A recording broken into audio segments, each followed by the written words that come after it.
Moreover, another must-see historic spot is at the far end of the scenic Baywalk. The spot that was reshaped for a man's escape is the same spot that would capture the curiosity of people with limitless imagination.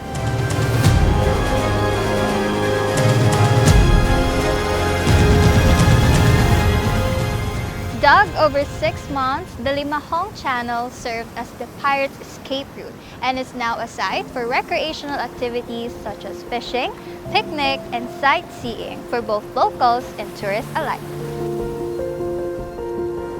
Limahong, Lingayen, or popularly known as Limahong, was a notorious Chinese pirate and warlord who invaded the northern Philippine Islands in 1574.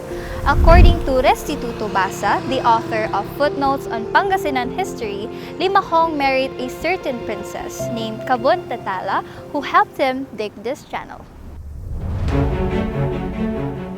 Sometime in 1574, we recall that adventurer, some call him pirate, no?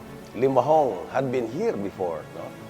And he had that marching order to invade northern territories as part of the Big China. In the past, he found his way towards Manila Bay, but the Filipino defenders, together with the Spanish conquistadores, were able to drive him out of Manila area.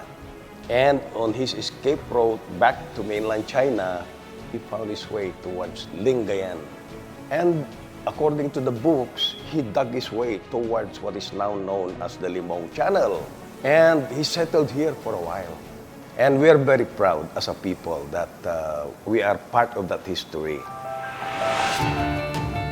To reach the Limahong Tourism Center, it will only take you 10 to 15 minutes away from the town proper, and pwede kang sumakay ng tricycle from 80 to 100 pesos. Now, the Limahong Tourism Center is an eco park facing the Limahong Channel, which hold events such as weddings, birthdays, baptismal, seminars, or meetings, and it is also open for tour reservations at the tourism office.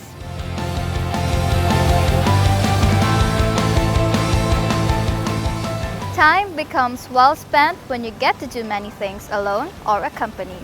Learn part of history, enjoy every scenery. Now that's time well spent with quality.